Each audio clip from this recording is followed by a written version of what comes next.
Welcome back to Indiana Diecast Racing and the Harry Potter themed House Cup. Today we've got groups 9 and 10 with Hufflepuff holding a slim 1-point lead over Ravenclaw. Don't forget, competitors are driving in groups of 4, rotate each position over 4 laps. The top 2 will advance, earning 4 points for first, 3 for second, 2 for third, 1 for fourth, and the charity receiving the donations will be determined by the color of the tournament champion's car. In Group 9, driving for House Hufflepuff and KCLH Racing, Chance is in a Jaguar F-Type Project 7. From G4 Diecast Racing, Frosty is driving a Jaguar F-Type for House Ravenclaw.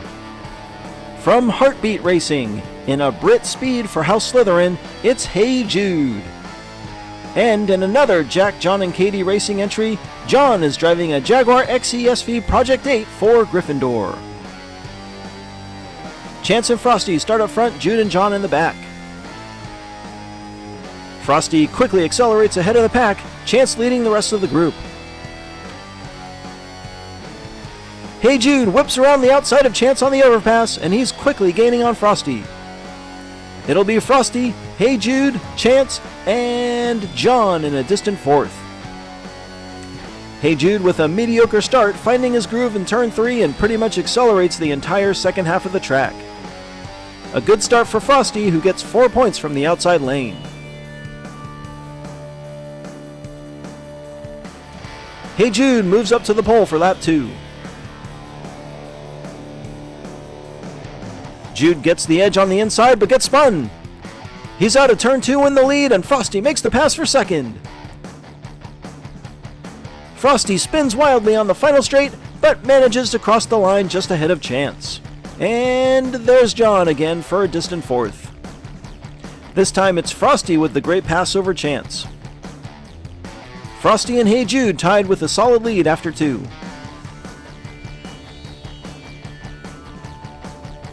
John gets on the front row for the first time today, and he'll have to make the most of it. Whoa, Jude and Chance almost go in opposite directions, and Hey Jude is out in front again. John spins, and Hey Jude is off like a rocket. Frosty spins and blocks Chance. Oh no, I think Chance is off the track. Frosty just makes it around the final turn and rolls in for third.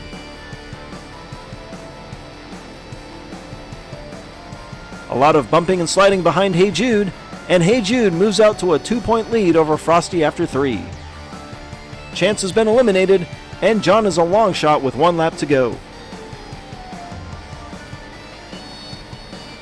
John will get his shot on the outside of the driver he needs to wreck, Frosty. Frosty says nope and takes the lead, but he spins. The entire field passes John, and Jude slams into Frosty. Frosty maintains the lead and wins his way into round 2. Not a terrible start for John, but that block was ice cold, stopping John's momentum and allowing Jude and Chance to make the pass. Hey Jude and Frosty advance, and with only 6 points apiece, that'll be the end of the tournament for Chance and John. On to Group 10 with Sky from Filipiak Performance Diecast driving for Hufflepuff. In the blue and copper Range Rover Velar, Beverly from Jack, John, and Katie Racing represents Ravenclaw. From Bubblehead Racing in a Jaguar XESV Project 8, Crazy Kayla is driving for Gryffindor.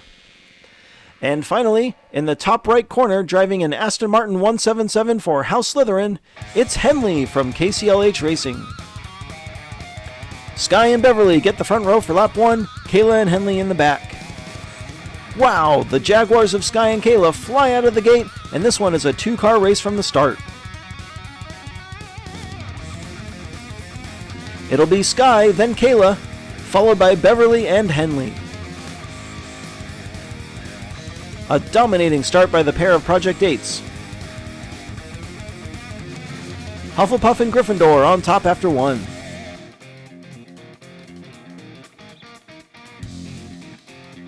And now we get to see which of the identical cars is faster.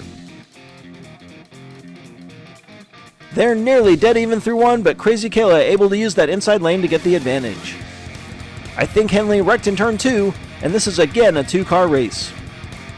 Sky trying to make a move, but nothing doing.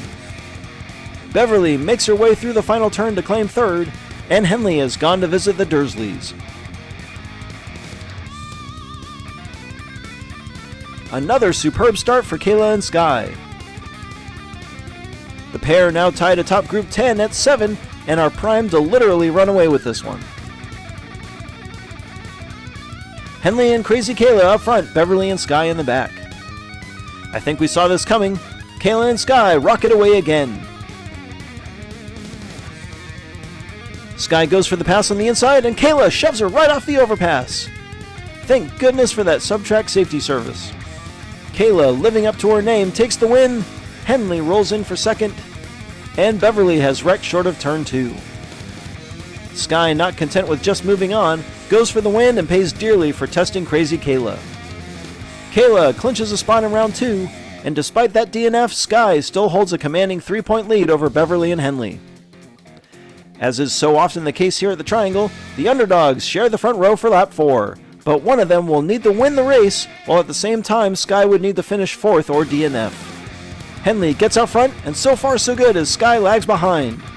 And Henley spins. Crazy Kayla takes another win, and it doesn't matter because Sky rolls in for 3rd. It was looking like we were headed to a runoff, but Kayla wasn't having any of that. Crazy Kayla dominates Group 10 with 15 points, Sky moving on as well. No new wildcard contenders, though I have added Nasty Nate to the list. Apologies for leaving you off last time. A fairly even day, with Slytherin coming away with top points, but Hufflepuff extends their slim lead to 2. This has been Jim D for Indiana Diecast Racing. Be sure to check in next time for more slightly above mediocre diecast racing and groups 11 and 12 of the House Cup.